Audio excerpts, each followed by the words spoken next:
है नमस्कार, मैं हूं आपके साथ आशीष चतुर्वेदी और आप देख रहे हैं खिलाड़ी नंबर 1। चलिए, हफ्ते का आखिरी कारोबारी दिन है और है सामने एक्सटेंडेड वीकेंड। ऐसे में मार्केट थोड़ी सी सुस्ती के मूड में नजर आ रहा है। शुरुआत अच्छी हुई थी, उसके बाद दिन के दौरान उतार चढ़ाव, अब बिल्कुल फ्लैट कारोबार कर रहे हैं। ना बढ़त है ना गिरावट है। 10 अंकों की आप गिरावट देख सकते हैं स्क्रीन पर, लेकिन बार बार लाल से हरे निशान में झूलता हुआ निफ्टी। बैंक निफ्टी में देखें तो सरकारी बैंकों में एक्शन जबरदस्त देखने को मिल रहा है, लेकिन आज यहां पर भी सुस्ती के संकेत है। छुट्टियों से पहले 60 अंकों का कट यहां पर आपको नजर आएगा। वहीं बात करते हैं मिड कैप और साथ में स्मॉल कैप्स की। पीएसयू बैंक की कंपैरेटिवली आउट परफॉर्मेंस यहां पर देखने को मिल रहा है। सही समय पर चार्ट आपकी स्क्रीन पर। मिड कैप नीचे चल रहा है, अब तो ऑलमोस्ट डे लो पर आ गए। ये टिक बड़ा इंपॉर्टेंट है। डे लो पर मिड कैप चल रहा है। स्मॉल कैप का हाल देखते हैं कि यहाँ पर किस प्रकार के एक्शन आपको देखने को मिलेंगे। तो स्मॉल कैप की बात करें तो सुस्ती के संकेत यहाँ पर भी आपको नजर आ रहे हैं। 55 अंकों का कट है, डे लो पर चल रहा है स्मॉल कैप का इंडेक्स भी, और मार्केट ने ऑफ हाइज का एक्शन दिखा दिया। अब देखना होगा टुवर्ड्स क्लोजिंग यहाँ पर कैसे एक्शन देखने को मिल सकते हैं, क्योंकि अगला हफ्ता बड़ा इंपॉर्टेंट है।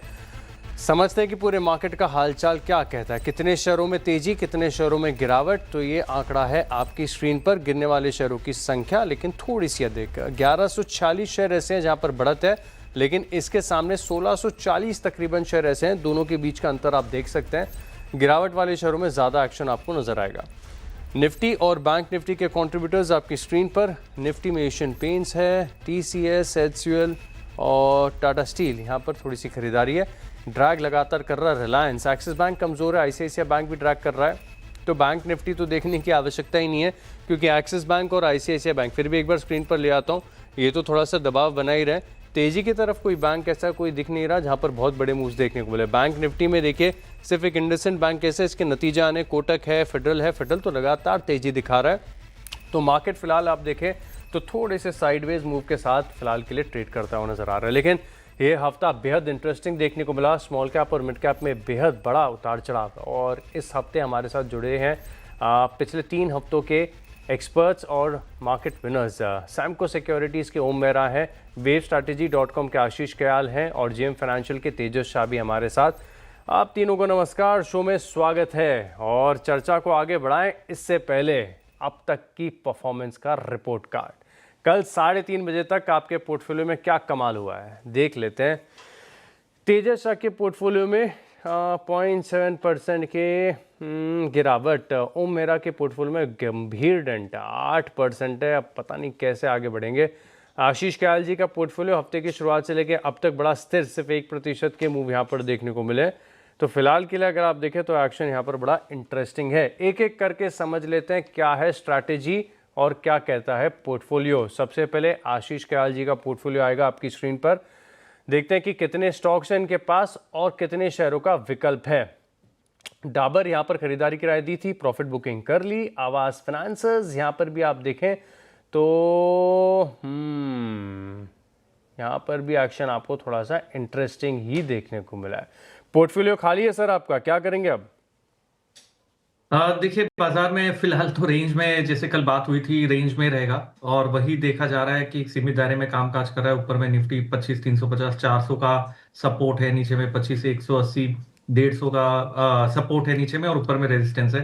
तो इस रेंज में रहेगा और ऐसे में चलते हुए चुनिंदा स्टॉक्स पे बाय के साथ जाना चाहेंगे। तो पहला जो पिक होगा मेरा वो है हिंदुस्तान यूनिलीवर। यहाँ पे काफी समय के बाद में एक थोड़ा सा मोमेंटम बनता हुआ नजर आ रहा है स्टॉक के अंदर। करीबन अभी अगर आप देखें तो स्टॉक ने एक प्रीवियस हाई के ऊपर, कल के प्रीवियस हाई के ऊपर भी ट्रेड कर रहा है। यहाँ पर ऊपर में जो टारगेट आते हैं स्टॉक में करीबन 2600 के देखे जा सकते हैं, और स्टॉप लॉस नीचे जो लगाना होगा यहाँ पर 2360 का। 2360 का स्टॉप लॉस और 2600 के टारगेट यहाँ पर आप नजर रख के चलेंगे। HUL ये स्टॉक थोड़ा सा इंटरेस्टिंग हो रहा है चार्ट पर, तो नजर रखेंगे। चलिए, ओम मेहरा जी का पोर्टफोलियो देखते हैं, और ये पोर्टफोलियो बड़े ध्यान से देखना होगा क्योंकि यहाँ पर कुछ इंपॉर्टेंट लेसन्स भी आपको मिलेंगे। अब 2 पोजीशन होल्ड हैं। JNK बैंक, यहाँ पर नतीजा अच्छा है, स्टॉक लगातार एक्शन में रहा। अल्काइल अमाइंस यहाँ पर भी पोजीशन होल्ड है। क्लीन साइंसेज यहाँ पर देखें तो ये क्लॉल कर दी बंद प्रॉफिट बुकिंग के साथ। सर आपके पास भी विकल्प है 2 शेयरों को ऐड करने के लिए, लेकिन पोर्टफोलियो में कल 3:30 बजे तक गंभीर कट 8% नीचे। कुछ तो कन्विंसिंग कन्विक्शन आइडिया चाहिए जो 3:30 बजे तक आज आपकी परफॉर्मेंस को थोड़ा सुधार दे। जी बिल्कुल। यहाँ पे आज का ऑल्दो अगर मार्केट है बिल्कुल रेंज बाउंड है। कल इंडिसिसिवनेस के साथ निफ्टी और बैंक निफ्टी ऑल्दो क्लोजिंग हमें हायर साइड मिली, बट जो कल का फॉर्मेशन था काफी एक ब्रॉडर रेंज में ऑसिलेशन के बाद बिल्कुल निफ्टी थोड़ी रेंज के ऊपर बंद हुआ, और वही बैंक निफ्टी में है। तो कहीं ना कहीं आज जो थोड़ी है स्ट्रेटेजिक जो बाय ऑन डिप की स्ट्रैटेजी हम ऑप्ट कर सकते हैं। मेटल्स काफी अभी स्ट्रांग दिख रहा है, तो मैं वेदांता के साथ जाना चाहूंगा करंट भाव से। इसका हम स्टॉप लॉस रखेंगे 675 का, और टारगेट रहेगा 745। 745। अच्छा, मेटल में आज लगातार दूसरा दिन है एक्शन का। चाहे आप कॉपर को देखें, एल्यूमिनियम को देखें या चांदी देखें, और सारे मेटल्स हैं वेदांता के पास, तो बेहतरीन स्टॉक हो सकता है अगर मेटल्स में यहाँ से रैली एक्सेलरेट होती है। 745 का टारगेट है, 675 का स्टॉप लॉस। वेदांता के साथ जाएंगे। चलिए तेजस शाह के पोर्टफोलियो को देखते हैं। फ्लैट चल रहा है इनका पोर्टफोलियो फिलहाल। क्या एक्शन है, कौन से स्टॉक्स इन्होंने शामिल किया अपनी लिस्ट में? कुछ ओपन पोजीशंस भी मैं देख पा रहा हूँ। IFCI राइट किया है लगातार, अभी भी पोजीशन होल्ड है। आपके पास भी विकल्प है सर 2 शेयरों का, पहला कौन सा और क्यों?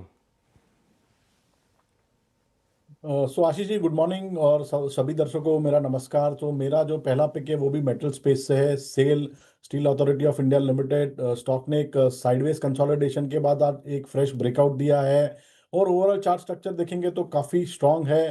तो करंट भाव पे यहाँ डिप में खरीदारी की जा सकती है with a positional stop loss of 147, और लक्ष्य रहेगा 170 का। के टारगेट्स आपको सेल में देखने को मिल सकते हैं। तो मेटल्स पर कन्विक्शन आ रहा है क्योंकि 3 में से 2 आइडियाज मेटल स्पेस से ही निकल कर आ रहे हैं। चलिए देखते हैं कि और फोकस यहाँ पर क्या है। अब विकल्प हमारे तीनों मार्केट एक्सपर्ट्स के पास 2-2 शेयरों को ऐड करने का था। एक एक और बताना है आप तीनों को। तो तेजस सर, आपका पोर्टफोलियो तो हाँ ठीक है, बताइए दूसरा स्टॉक कौन सा होगा? तो दूसरा स्टॉक में PSU बैंकिंग स्पेस के साथ जाना चाहूंगा। कैनरा बैंक मैंने चुना है। ये स्टॉक का भी चार्ट स्ट्रक्चर काफी स्ट्रांग है, हायर टॉप हायर बॉटम के फॉर्मेशन है, और कल के सत्र में 20 दिन की मूविंग एवरेज का सपोर्ट लेके रिवर्सल दिखाया है। तो ये स्टॉक में भी करंट भाव पे खरीदारी की जा सकती है विद स्टॉप लॉस बिलो 149, और इसका भी लक्ष्य रहेगा 170 का। वो ये भी पोजिशनल कॉल रहेगा। पोजिशनल कॉल्स हैं, लेकिन पोजिशनल कितने समय तक के लिए सर?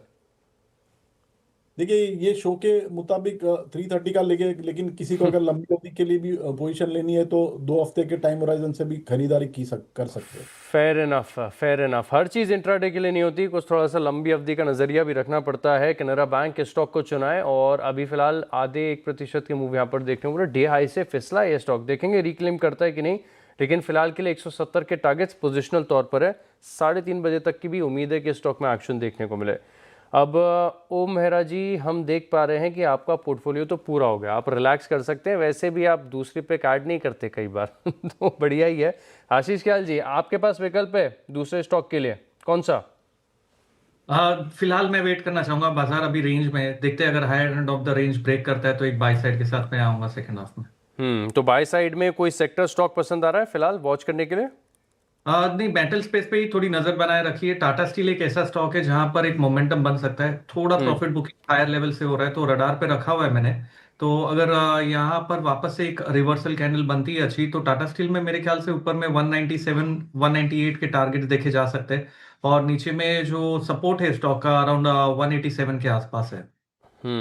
187 के आसपास का सपोर्ट बन रहा है, 191 करीब का भाव चल रहा है। मेटल स्पेस पर बढ़िया एक्शन है, तो यहाँ पर रखेंगे फोकस। तो चलिए अब एक काम करते हैं, हमारे जो 3 मार्केट एक्सपर्ट्स हैं इनकी तरफ से अपने पोर्टफोलियो की तैयारी पूरी हो चुकी है।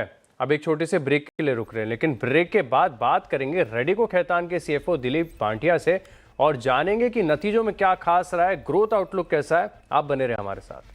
पिछली तिमाही में रेडिको खैतान के नतीजे मजबूत देखने को मिले। कंपनी का मुनाफा 62% बढ़ा है, आय करीब 20% बढ़ी है, और ऑपरेशनल फ्रंट पर भी नंबर बढ़िया लगेंगे। एबिटा ग्रोथ ऑलमोस्ट 46% की देखने को मिली, मार्जिन 3% बढ़कर 17.3% के देखने को मिले। नतीजों पर बात करने के लिए हमारे साथ जुड़ रहे हैं कंपनी के CFO Dilip Banthia. Sir, show में स्वागत है आपका, नमस्कार। सबसे पहले यही समझना चाहूंगा कि नंबर्स तो मार्केट को पसंद आए, बेटर देन एस्टिमेट्स हैं।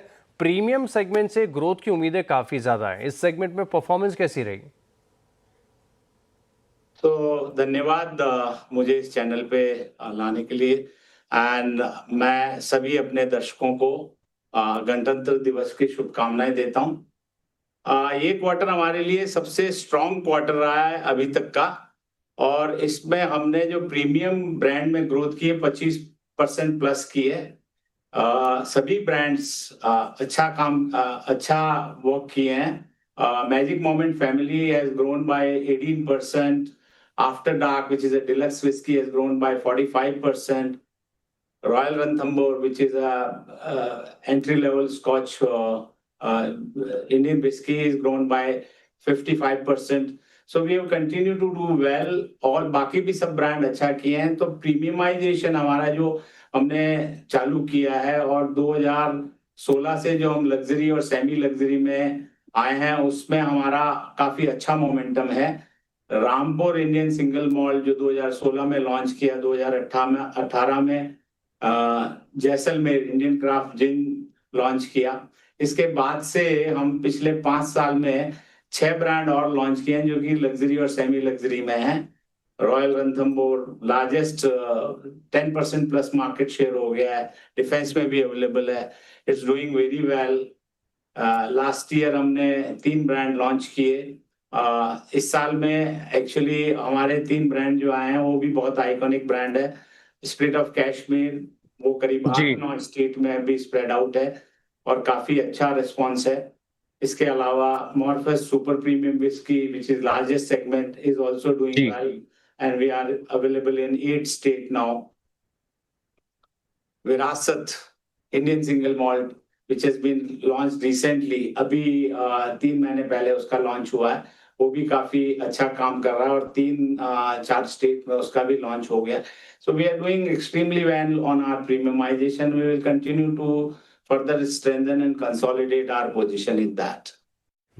ढेर सारे ब्रांड्स बता दिए सर आपने, और ग्रोथ भी आप बता रहे कि पिछले साल के मुकाबले काफ़ी बढ़िया देखने को मिली इन सभी ब्रांड्स में। लेकिन एज अ कैटेगरी वाइज कोई मार्केट शेयर गेन क्वार्टर के दौरान रहे हैं? इस क्वार्टर में market trend has been very good. Premiumization is happening across the industry. हम बहुत अच्छा कर रहे हैं। इंडस्ट्री की जो ग्रोथ है वो 4-4.5% रही है इस क्वार्टर में, and overall growth in Prestige and above category 6-6.5% रही, बट हमारी ग्रोथ ओवरऑल 17% रही है और प्रीमियम में करीब 25% रही है। तो हमारा market trend is continues to be on premiumization and luxury and semi luxury. Gross margins का ट्रेंड में देख रहा था, सीक्वेंशली ऑलमोस्ट 300 बेसिस पॉइंट की बढ़त देखने को मिली। इनफैक्ट 4-5 क्वार्टर से आपके ग्रॉस मार्जिन बड़े स्ट्रांग देखने को मिल रहे हैं। इस क्वार्टर के दौरान जो इनपुट कॉस्ट है यानी ग्लास और एक्स्ट्रा न्यूट्रल अल्कोहल, इसकी कीमतें कैसी रही हैं? सो आवर ग्रॉस मार्जिन इस क्वार्टर में करीब जो इम्प्रूव किए हैं 300+ बेसिस पॉइंट से इम्प्रूव किए हैं।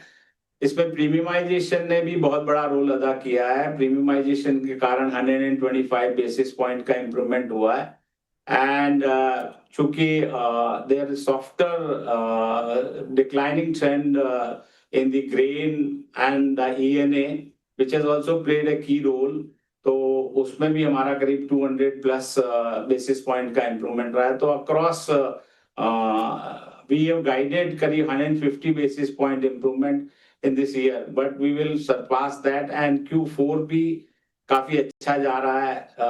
The premiumization is happening, brand volumes are coming, and we continue to see the softer trend on grain and ENA. So we continue to be optimistic about our business. All right, तो gross margins में आगे भी सुधार देखने को मिल सकता है। लेकिन सर, इंडस्ट्री के लिहाज से पिछले साल एक बड़ा डेवलपमेंट हुआ कि आंध्र प्रदेश में जो लिकर पॉलिसी है इसमें कुछ की बदलाव देखने को मिले थे। इन बदलावों का इस क्वार्टर के दौरान क्या असर रहा? हाँ, तो आंध्र प्रदेश ने जो लास्ट ईयर अपने पॉलिसी को ओपन अप किया और प्राइवेट सेक्टर को रिटेल में अलाउ किया, उससे जो ब्रांड का फ्रेंचाइज है, जो नेशनल ब्रांड है, उसको काफी ट्रैक्शन मिला और उसमें रेडिको को काफी फायदा हुआ है।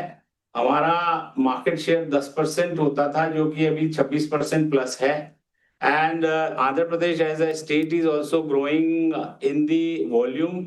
It is growing in strong double digit, तो हमें लगता है कि आंध्र प्रदेश की जो प्रोग्रेसिव पॉलिसी है उसका फायदा नेशनल ब्रांड को, कंपनी लाइक आर्स मिलता रहेगा, and premiumization is also happening in Andhra Pradesh. So I think this is a good sign. Government is doing a right step in gaining revenue and the momentum in the industry. Sir अब तक quarters काफ़ी बढ़िया देखने को मिले growth के लिहाज से, लेकिन अब बड़ा सवाल यही है कि ग्रोथ आउटलुक कैसा लग रहा है पूरे FY27 के लिए, क्या गाइडेंस होगी? गाइडेंस अच्छा है, यहाँ से मार्जिन और भी अपवर्ड ट्रेजेक्ट्री पे चलेंगे. And if as the situation stand right now, the grain prices continues to be either benign or some softening trend. So हम यहाँ से जो अपनी गाइडेंस दिए हैं वो 125 basis point improvement in next 2 year over 26, so that we will reach the late teens margin in 27 and 28. That is our guidance. All right, तो बढ़िया ग्रोथ की गाइडेंस यहाँ पर आती हुई. बहुत बहुत शुक्रिया सर हमारे साथ जुड़ने के लिए, नतीजे और ग्रोथ आउटलुक पर विस्तार से हमारे साथ बात करने के लिए. Thank you so much sir. चलिए रेडिको कहतान एक बार इंट्राडे चार्ट लेकर आते हैं. थोड़े से ऑफ हाइज का एक्शन देखने को मिले, हालांकि लॉन्ग टर्म में स्टॉक बड़ा आउट परफॉर्मर साबित रहा है. थोड़ा सा ऑफ हाइज हुआ, 1% नीचे चल रहा है. तेजस जी चार्ट देखकर बताइए, ग्रोथ की गाइडेंस FY27 के लिए तो काफ़ी बढ़िया है, लेकिन क्या लग रहा है एक साल में अच्छे रिटर्न बन सकते हैं स्टॉक में? आशीष जी, ये स्टॉक ने एक अच्छा खासा करेक्शन दिया है. रिसेंटली स्टॉक ने एक हाई बनाया था 3600 का, और उसके बाद लगातार स्टॉक एक करेक्शन मोड में चल रहा है. पिछले 2-3 दिनों से देखेंगे तो स्टॉक 200 दिन की मूविंग एवरेज के करीबन ट्रेड कर रहा है और सपोर्ट लिया है स्टॉक ने. कल के सत्र में एक हैमर कैंडलस्टिक पैटर्न भी फॉर्म हुई है on a daily chart. However 3100 एक इमीडिएट हर्डल है, जब तक ये लेवल सरपास नहीं होगा फ्रेश बाइंग मोमेंटम आएगा नहीं. सो आई थिंक सो वेट करना चाहिए थोड़ा सा स्टॉक में. 3100 is a make or break resistance for the stock. All right, तो यहाँ पर रखिएगा खास नजर. चलिए एक काम करते हैं, छोटे से ब्रेक के लिए रुकते हैं. ब्रेक के बाद तीनों खिलाड़ियों का रिपोर्ट कार्ड आपकी स्क्रीन पर. आपका स्वागत है, और अब तीनों खिलाड़ियों का रिपोर्ट कार्ड आएगा आपकी स्क्रीन पर. सबसे पहले आशीष ख्याल जी के पोर्टफोलियो में एकमात्र HUL जिन स्तरों पर शेयर किया बिल्कुल वहीं बना हुआ है. ठीक. ओम मेहरा जी के पोर्टफोलियो में 3 स्टॉक हैं. JNK बैंक, किस पर लंबा समय दिया, काम नहीं किया. अल्काइल अमाइंस आधे प्रतिशत नीचे, वेदांता थोड़ा सा ऊपर आया है. बात करते हैं तेजस शाह के पोर्टफोलियो की, तो यहाँ पर आप नजर रखेंगे IFCI, इसे लंबा समय दिया, डेंट पे डेंट गहराता गया, 6% नीचे. सेल कैनरा बैंक, ये ठीक ठाक, मतलब थोड़ी सी गिरावट तो आ ही रही है. अब बारी है फाइनल रिटर्न्स की, और ये बड़ा इंपॉर्टेंट हो जाता है देखना. वैसे 3:30 बजे तक का समय, लेकिन आशीष ख्याल जी अभी चल रहे हैं आउट परफॉर्म 2.4% के गेंस के साथ. तेजस शाह के पोर्टफोलियो में 2% की गिरावट, और ओम मेहरा जी जिनके पोर्टफोलियो में पिछले बार इस शो में 18% की तेजी थी, आज 8% इन्होंने मार्केट को रिटर्न कर दिया. 10% के नेगेटिव रिटर्न्स हैं. उम्मीद है कि थोड़ी सी इंप्रूवमेंट यहाँ पर पोर्टफोलियो में नजर आएगी. बहरहाल बड़ा कठिन हफ्ता था, और आप तीनों मार्केट एक्सपर्ट्स के लिए बहुत बहुत धन्यवाद हमारे साथ जुड़ा, और ये सारे कन्विक्शन आइडियाज़ आपने हमारे साथ शेयर किए. इसी के साथ खिलाड़ी नंबर 1 में इतना ही, लेकिन आप बने रहेंगे CNBC आवाज़ के साथ. नमस्कार.